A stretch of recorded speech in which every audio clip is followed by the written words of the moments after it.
Hello, everyone, and welcome to this week's episode of the Disney Vacation Club show, or the DVC show as we call it, coming to you live from the Bob Varley studio in Orlando, Florida. I'm your host, Pete Werner, joined this week via Skype by my good friends from the DVC store, Mr. Jerry Saito. May the 4th be with you. Oh, Lord. You've been inside too long. Yes, hello, everyone. Our associate producer, Corey Fiascanaro. Welcome home. And Mr. Sean Falk. Hi. And operating the controls, Ed Sheeran. Ahoy, ahoy. Well, welcome, folks. Welcome to the show. Hope your Monday is going well. Just want to remind everyone that this show is brought to you by DVCstore.com. So if you're in the market to buy a DVC contract or sell your DVC contract, please give them a call. And I don't have the number off the top of my head, Jerry. 1-800-550-6493. There you go. Or DVCstore.com.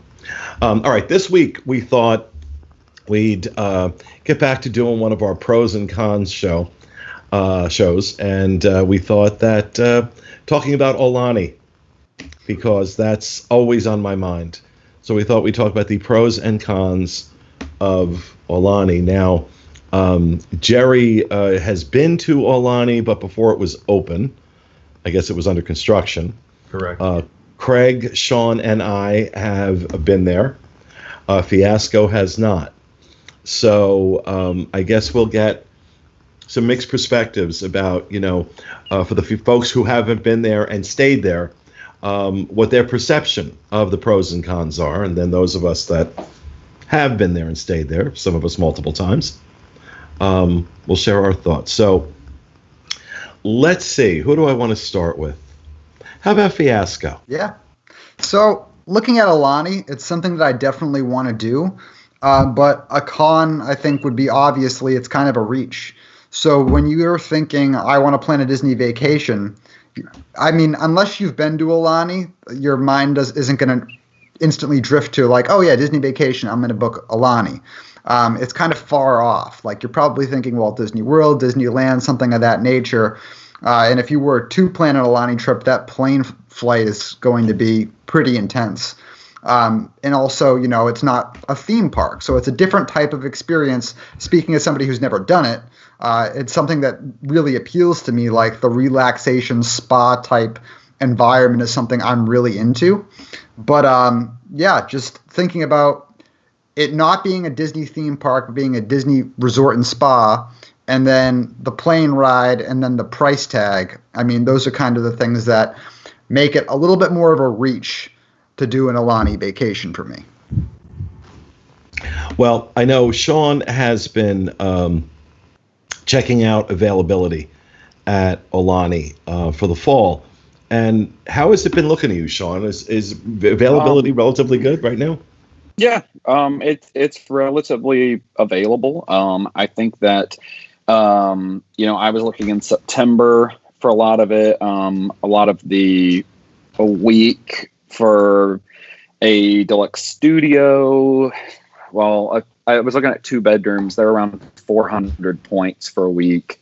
And then like a 1 bedroom is more around 250 to 300 points, just depending on the view, I guess. So, and that's for a week there. So it is definitely pricier points wise, of the resorts, but I mean, you're going to Hawaii, so that's a big chunk of it.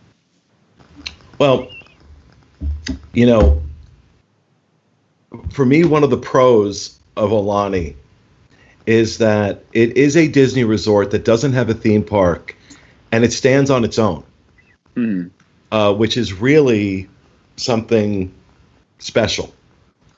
And when they built that resort, they expected that people were going to spend maybe 2 days, maybe 3 at the resort, and the rest of their time they would be driving around the island. And they quickly learned that that wasn't the case, that there's so much to do there. There's so many activities going on there, that people were staying at the resort a lot longer than they expected.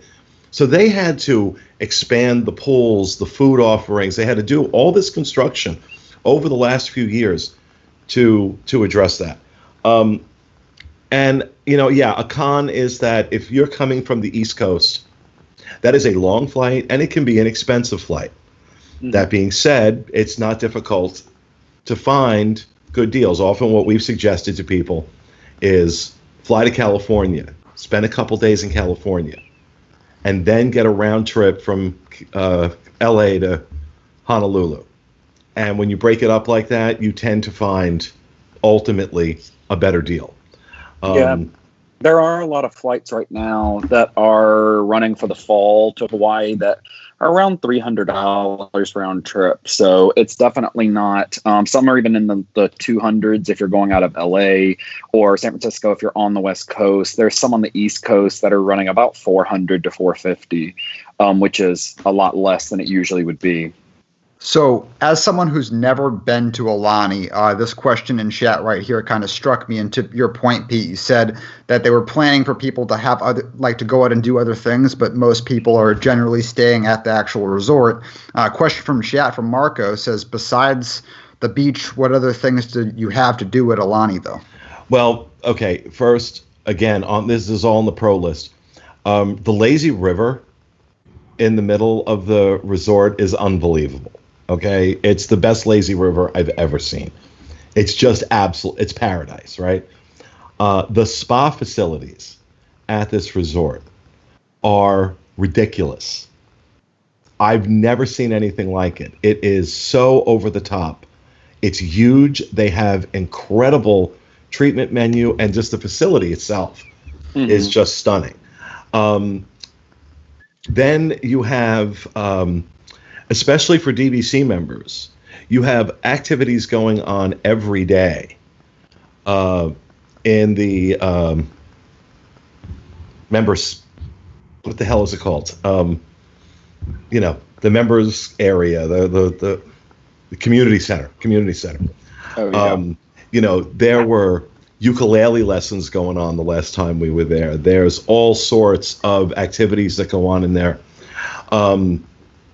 Plus, you have 1, 2, 3 separate pools. You've got the big pool, you've got the infinity pool out in the front, and then you've got the adults only pool there as well. So if pool and cabana days are your thing, it's a great resort. Now, that's not even my thing, but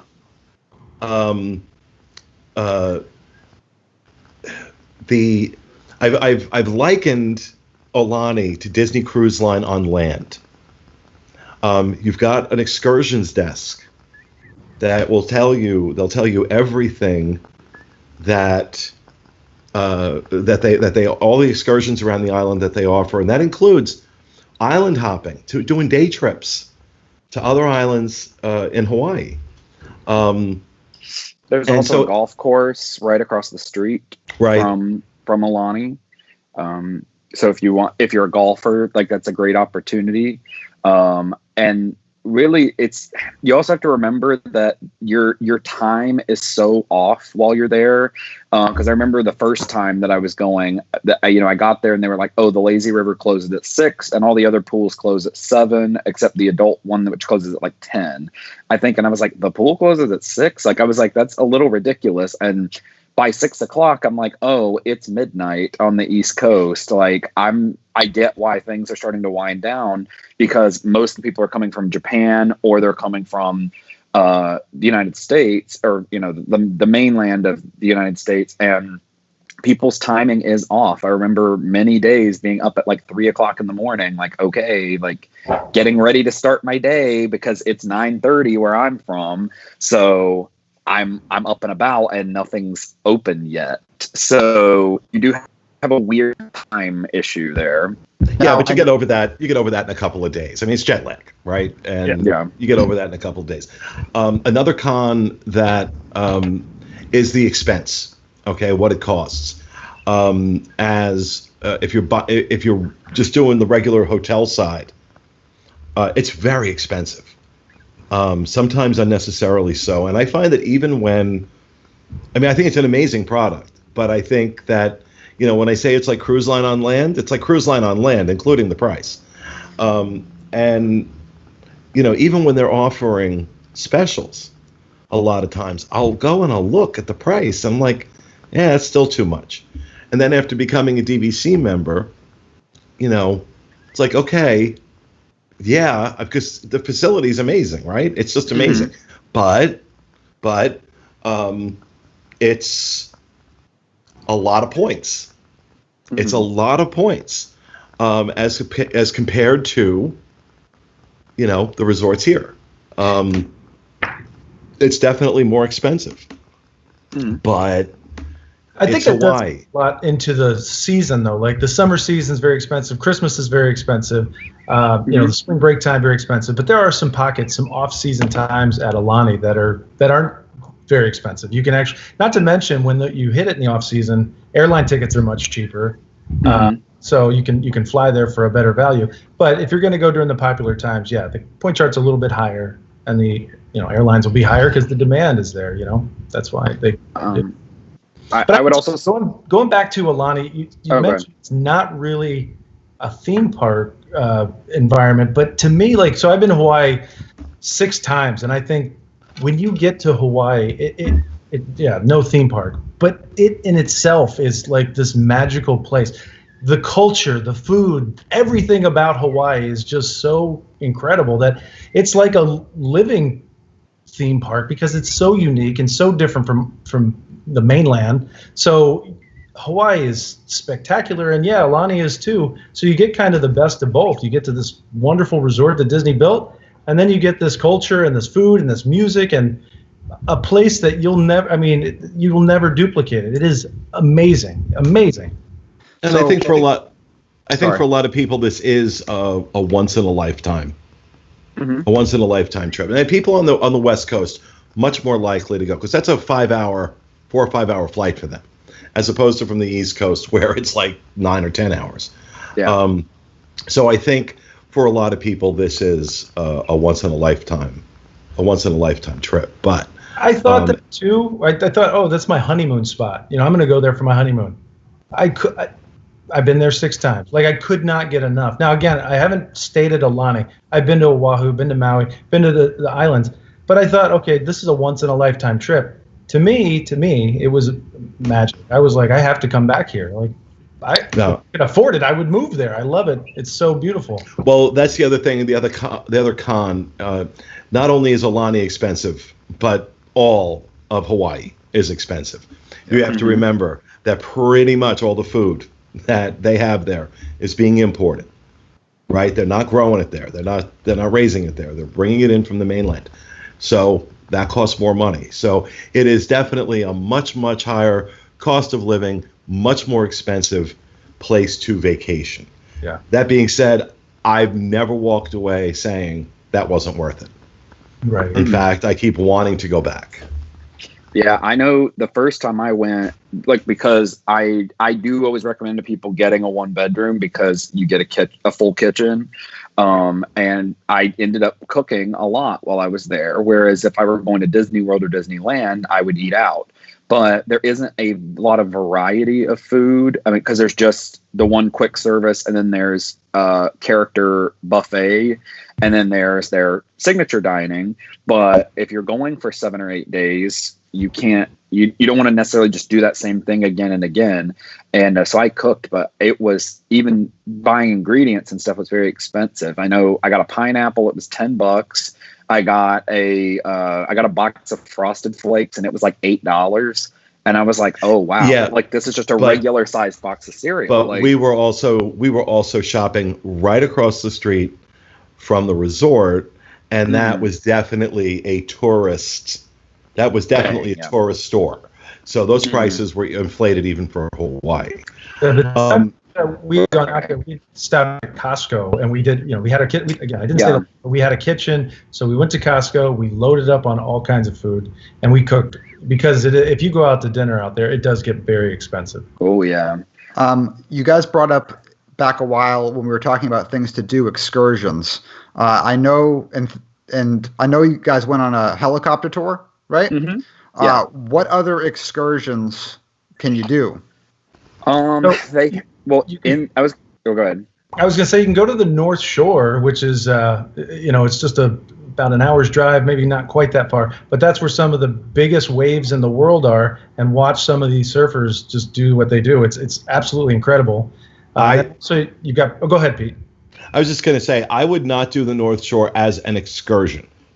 I would take that money, rent a car for the day, because there's an Alamo car rental right there at the resort. Rent a car for the day, drive up, because the excursion you're going to be timed, right. And you want to be able to explore. And I've mentioned it on shows before. You drive up to the North Shore, you hang around in the town of Haleiwa, maybe have some lunch, and then around sunset you go over to Turtle Bay, which if you've watched the movie Forgetting Sarah Marshall, that's the movie. That's the hotel. And you can go over to Turtle Bay. You can sit by the pool bar, and get some drinks and some appetizers and watch the sunset. It is probably one of the most prolific sunsets you will ever see from that vantage point. It's incredible. But I would not do a shore excursion up to the North Shore. I'd go ahead and drive. But I'm sorry, Jerry, you was getting ready to say something else. You could also go into the Waikiki, and they do surf lessons again. If you're into surfing, they have tiny waves to bigger waves where you could actually rent a longboard and you could have like an experience with a coach or go out on your own and actually learn how to surf. And the waves are very mild. They're not very aggressive. So they're like little rolling hills, and you could learn. If that's something you've ever had the desire to do, it's a great place to do it. You can. Well, the wave situation depends on what time of the year you're there. The North Shore has some of the biggest is one of the most biggest surfing areas in the world. Yeah. And it's not unusual for them to have 20-foot waves. So I want to just make sure that we're saying about time of year. Yeah, I was talking Waikiki. If you're in the North Shore, that's locals only or professionals only. Nobody's getting out there on vacation surfing the North Shore. And again, it's mostly locals or professionals. But if on the Waikiki side, when you're over on by Diamond Head, that's where you can ride these small waves and learn. And it's year round. Like they're little rollers, so they're easy to learn on. And then Sean, you had something. Yeah, I have done the helicopter tour excursion, which I did book through Aulani. It was a really short walk. It was like 10 minutes away. I walked down to where the helicopter, landing pad was and did that. I've also done a Pearl Harbor excursion through Aulani. So we got to go see Pearl Harbor. They took us out on the boat and took us to the actual landmark, and you got to get out and walk on it. I don't think they actually allow that anymore, but they did at the time. You can do the day trips to Kauai. You can do the day trips to Maui. You also can book an excursion that takes you up to all the places where they filmed for like the show Lost and Jurassic Park, Jurassic World, all the shows that have filmed in Hawaii. They kind of have like a movie set tour or whatever, like a backlot tour. That's a good option. Cool. Even just the there was one day that me and Pete the last time went to the mall that was there, and it's this humongous like 3-story outdoor mall. So it was just very, very cool to get over there and do that on just like a break day. But it's the only place I've ever been where the first time I went, I spent the entire 8 days at the resort and never left at all. And that's I would never do that in my normal life. Like I would never ever plan a trip where I didn't have activities planned every day, because I just would get bored, and I was afraid I was going to get bored. And I was like, wow, I really just relaxed and enjoyed myself on this. So in that way, it's like a Disney cruise. I've actually done the Pearl Harbor excursion as well, just not with Aulani. I did it with the U.S. Navy. Oh, that's what the smirk was for. I'm seeing the smirk on his face. I'm like, he's got something to say. Well, yeah, it's a little bit of a different experience, but. Right. I mean, the biggest thing to me that they offer there is the luau. Going to that is worth every penny that's ever been spent on that luau. I think it is the most fun show that I've seen, and Disney puts it on so well. They have a regular option. They also have a VIP option. So the regular is about $100 to $150 a person, and then the VIP is over $200 a person. But it is a fantastic show, and I always tell people to do it at the beginning of their trip. Like, you want to do it as early as you possibly can, because it rains a lot, and so if it gets rained out, they will just rebook you onto the next luau, like another day. But of course, if you wait till the end of your trip and then it gets rained out, you're not going to be there for your next appointment, and you'll just have to get a refund. So but it's well worth it. It's fantastic. All right, Craig, I want to bring you into this because you have been out there a few times. What are your pros and cons of Aulani, Craig? I've only been there the one time back in 2013. I would. Oh, I thought you'd been out there again. No, just the one time when we all went out way back when, and I would say my pro is the theming 100%, as you've already talked about before. To me, like when we got to Hawaii and we walked through the airport, that open airport, and it like that started to feel like Hawaii. And then as we were driving around and getting to Aulani, it kind of went back and forth because where Ko Olina is, it's like very dry and mountainous, at least at the time of year we were there in May. And once we got there, it was like, once we got onto the resort area, I was like, okay, this is Hawaii. This feels like an authentic version of what they're doing at the Polynesian. So I was sold on it for that. And I think that for me is honestly, that's the biggest selling point. I could not imagine going to Hawaii without at least staying a night or two there. Depending on your budget, if you can afford a 7-day stay at Aulani, why the heck not? Just go for it. If you could only afford 4 days, if flights are good and you want to only be at Aulani, I could even say, I could swing that. But if you can stay 7 nights by doing like an Airbnb, but you can still afford a night or two at Aulani, I could not imagine not doing it. The resort is just so incredibly beautiful, and the only con really is the area in Ko Olina. It's just kind of landlocked. I know there's other hotels around that you can escape to, and there is a little bit close within walking distance, but in terms of the stuff that you are going to want to see, the North Shore, if you want to do the Dole Pineapple crazy area, like that's every place you have to go beyond that. You have to drive or find a way to get there, and so that's my only real major con on it. It's been so long with the food situation that I don't really remember that much about it. I remember the food was good that I enjoyed everything, but not enough to make a statement on it. And ultimately, I will say I can kind of, in terms of like the amount of days and stuff, I was looking back at my footage this morning, not even knowing that this was going to be a show topic. I'm going through old hard drives, looking at everything, and I noticed after about 3 or 4 days there, that's when it went from like having hundreds of video clips a day just down to like 5 or 10. And so I think that for me is saying like, at least to really get the most out of Aulani and experience it, you do need at least like 3 or 4 days there. So and to your point earlier, Craig, if you can't afford to do the full week, if it's too much, do the full week at Aulani, then my suggestion would be, do 3 or 4 nights at Aulani. Take a look at Turtle Bay. Turtle Bay is, every time I've looked at it, I found the prices reasonable, especially when comparing it to Aulani. It is up on the North Shore. It is in an area that they're not developing. They're not allowed to develop anymore hotels. So it's still very much old Oahu. It's old Hawaii, and it's got that vibe to it. And Turtle Bay is not part of a massive hotel chain. It's independently family-owned hotel, and it kind of has that charm to it. And the service is magnificent. absolutely magnificent. And you're paying, you're paying like half what you pay at Aulani. So I would even suggest taking, like, even if you could only do Aulani for 3 or 4 days, and maybe just hopping over to a different island like Maui or something and staying a couple of days there. I mean, I've been to Hawaii a couple of times now, but I've only been to Oahu. I've not island hopped at all.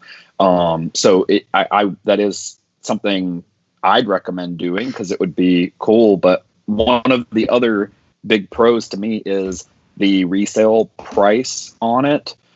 Is fantastic. I own at Aulani and I bought direct. I wish that I had bought resale because it literally would have been like half the price.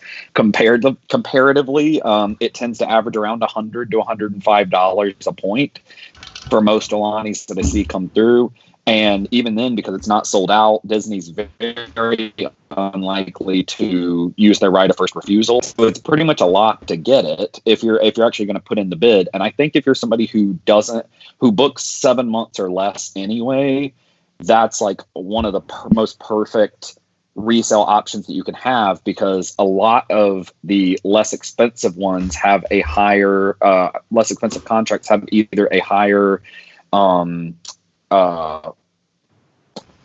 membership dues fee, or they expire in like 2042 or earlier, whereas Aulani expires in like 2066. So I mean, or 2062, I think. So you still have like 40 years almost, or what I think it's somewhere around 40 or 42 years left on it. So you definitely have a long time to get to use it. And if you're fine going to Disney World and staying at like Old Key West or Saratoga Springs for your last minute type stuff, then buying Aulani is some of the best use of your money because you'd pay so much less per point. Well, let's springboard off of that, Jerry, and talk about resale prices on Aulani and what that looks like. Yeah, there's some great deals with Aulani right now. So, mentioned between 100 to 105 per point. Being in the pandemic situation, there are some sellers agreeable to less than 100 per point. So, Aulani is a good option. The maintenance fees, they're on the higher side of the 14 properties, 15 properties, but they're not at the highest. They're kind of a middle of the road maintenance fee. I think they're $8 and $8.37 per point, I believe. But it's a great value. We do have a lot of people who do buy it, who are less than 7-month travelers, or the ones that want to book at Aulani for summer or Christmas. So if that's a thing, then you should be buying Aulani, because it is tough to get into during like holiday seasons. But yeah, it is a good value. It's one of the cheaper for one of the longer terms, so lesser price per point, but you get more time on that contract. And one thing to note, there's not a lot of negatives on Aulani, but one thing that I did want to mention, maintenance fees. There's something called a transit tax that you do have to pay when you go to Aulani. This is the only DVC resort that actually has an extra cost associated to it. When you check in to any hotel in Hawaii, and Aulani obviously is there, there's something called a transit tax. So it's a minor tax that the state of Hawaii is going to charge you. It depends on how many points you're going to use, but just be aware that when you check in, they're going to ask you for this tax, and it's like, I can give you how to calculate it, but just to keep it simple, it's like less than $100 for a week. So relative to that, it just depends on the size of the villa, the number of points, but just be aware there's a little bit of an extra cost when you check in, and it's not just Aulani; it's any hotel in Hawaii. I wanna mention, as somebody who's never been to Aulani, I do daydream a bit. And about a year ago, we talked about Aulani, that I was part of that conversation for the first time. And during that conversation, Pete, you mentioned kind of a itinerary that would look a little like you taking 2 days at Disneyland, then taking a trip to Aulani, then taking a trip to Tokyo, like as a kind of go big trip. And that's kind of the Aulani trip that I daydream about maybe having one day, is flying from Florida to California, doing a long weekend in California, then going to Aulani for a few days, kind of like having a nice relaxation reset, and then doing a big trip to Tokyo. That's kind of how I had it in my head. That would be like my ideal trip. But again, in that sort of environment, obviously, the price tag, there's probably going to be some sticker shock on that as well. That's what Sean and I did, something similar to that a few years ago when we went out. We were out in Aulani for a week, and then we flew out to Tokyo for a week, and then we came back to Honolulu and spent a night at the Hilton Hawaiian Village. Never again. In Waikiki. Never again. Oh, yeah, I did not like that. And, so we did, I think for that one, we did a round trip from Orlando to Honolulu. And then we did a separate round trip from Honolulu to Tokyo. It ended up working out to be less expensive. That is a great way to get out to Tokyo. Granted, it's a big trip, and it's an expensive trip. But even if you just used Hawaii as, Aulani, as your resting point for a couple of days before going on to Tokyo, if you're coming from the East Coast, it's a great way to get there. I would agree with what Sean said also about island hopping. Like Aulani is beautiful, and it is kind of in its own area on the island of Oahu. So if you want to really experience Hawaii, explore Oahu, but go to Maui, go to Kauai, kind of go to the main, the big island, and there's just a lot to do out there. If it's an option, and it might be a dream vacation, go and see it as much as you can, because it is such a magical place. All right. I think that's a good place to stop. So that, folks, is our show for this week. We hope you enjoyed it. We'll see you again next week with another edition of the DVC show. Have a great week.